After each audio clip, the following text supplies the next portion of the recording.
현재 일본은 인구 감소로 빈집 문제가 심각하다. 도쿄조차 빈집 문제에서 자유롭지 않다.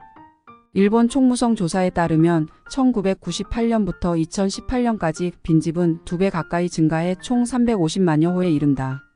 이 가운데 방치된 빈집은 24만여 호에 달한다.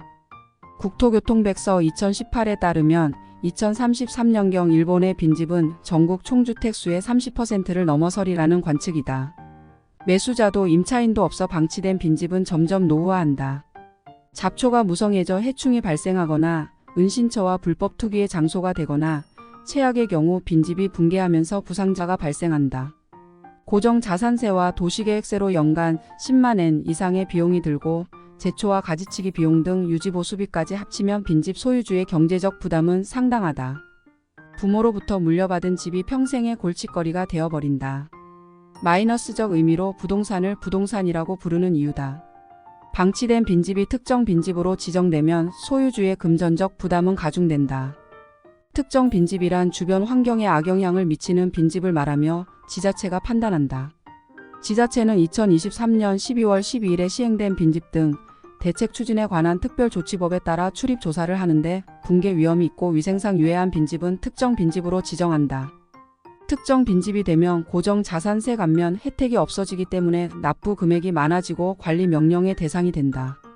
계속 빈집을 관리하지 않으면 50만엔 이하의 과태료가 부과되며 최악의 경우 지자체가 강제적으로 빈집을 철거한다. 물론 철거 비용은 소유주 몫이다. 이러한 상황에서 빈집을 활용하는 비즈니스 모델이 나와 주목을 받고 있다. 빈집 활용 비즈니스 기업으로는 아키사포가 유명하다.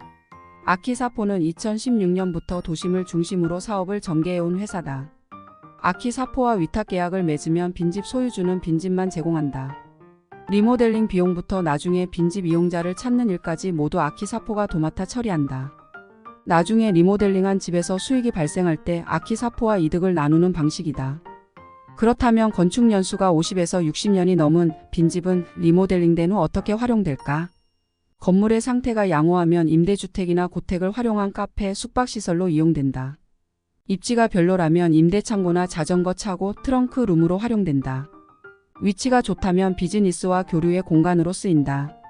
홈파티, 엄마 모임, 회의, 세미나, 촬영 등으로 사용되는 시간제 대여 공간이나 쉐어 오피스, 크리에이터의 작품 전시나 지역 행사 개최 등의 장소로 임대가 가능하다.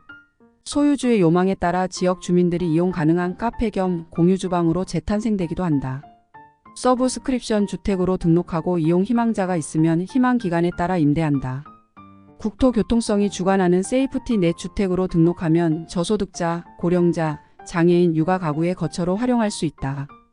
코로나 이후 재택근무가 확산하면서 본사나 지사와 떨어진 곳에 설치된 소규모 사무실, 즉 위성 사무실로 쓰이는 경우도 있다.